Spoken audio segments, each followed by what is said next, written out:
Hey, this is Carlos Cavallo from datingadviceguru.com.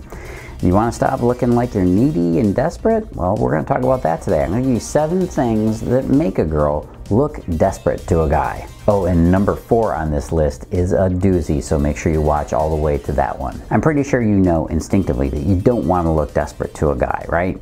I mean, we know deep down in our bones that if you make yourself look desperate to him, you're gonna struggle to get him to even talk to you. When you look desperate and needy, you lose your social value. You become the creepy girl. You repel men almost immediately.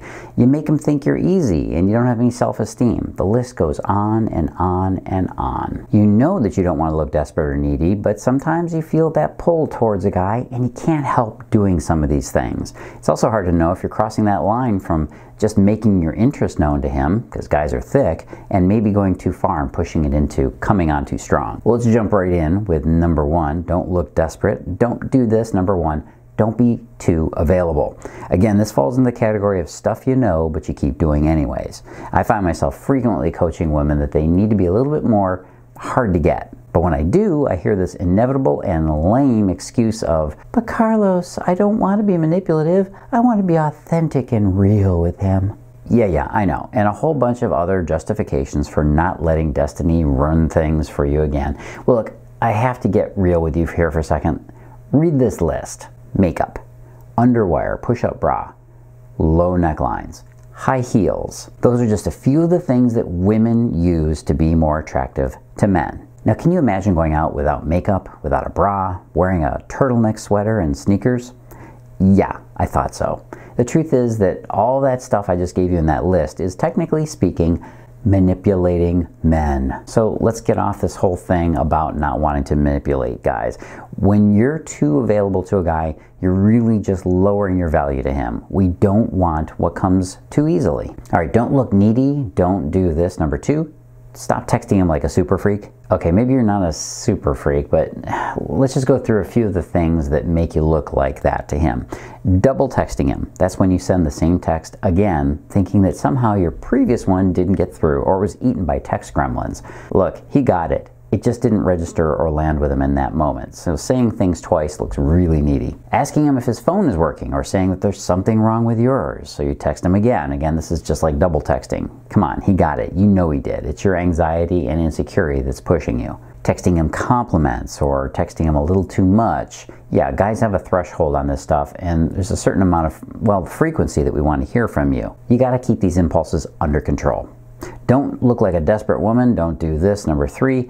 Don't plan anything out longer than 1 week away. It's easy to get caught up in the spirit of a new romance, isn't it? You get really excited to just hang out with your guy. You might be chilling there and he suggests, "Oh, let's go to Hawaii," and that's like 4 months out. Sure, it sounds kind of exciting, and who wouldn't want that trip? But before you do, check in with Carlos.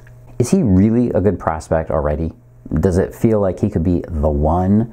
Because you can't just run off on a trip on a wild notion. This guy has to be a really solid prospect. And let me ask you this. Have you been dating for longer than 2 or 3 months? If not, don't do any planning out further than a week. Because when you plan out longer without really having a solid relationship, you look like a person who just doesn't have any options.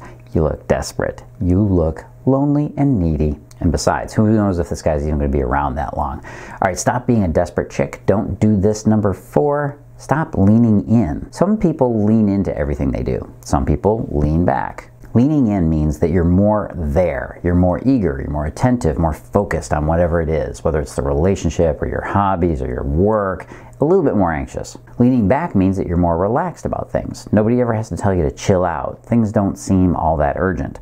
Now, I tended to lean in when I was in my 20s and 30s, and now I'm a little more mellow. I hang back and relax. Now, if you know you have a tendency to lean into relationships, that means you're going to be more likely to freak a guy out. It doesn't mean your relationship won't work out. It just means that you have to watch out that your natural excitement and energy doesn't overload him. Remember, we become more interested in the person that seems a little indifferent to our interest in them. Stop being a desperate chick. Don't do this. Number 5, don't get obsessed too soon. Now, you might be thinking, Carlos, there's no way I'd get obsessed with a guy.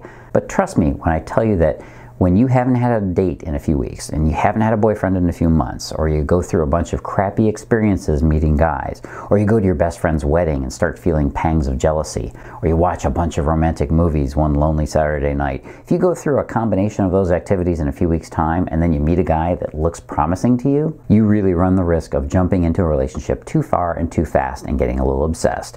Everybody's done it at some point. I've done it. I know you can too. And yeah, in case you hadn't thought of it at first, there are way more than 5 ways to act a little too desperate. I just have to go into them in a later article. We'll cover more. Don't worry about it. Remember that the point here is not only to stop acting desperate, it's to stop being desperate. You don't want to be obsessed with a guy. You want him obsessed with you. You want to learn how to do that? Just click the little link you see below this video and go on over to the site and watch my presentation on the obsession switch and how it works in a guy. And of course, remember, number 1, like this video. Quick, click that. Don't forget to subscribe and turn on notifications so you get my notifications of the new videos. Without that, you're gonna miss a lot of this stuff. And number 3, leave me your questions and comments below. Polite, please. This is Carlos Cavallo from datingadviceguru.com. As always, live and love with passion.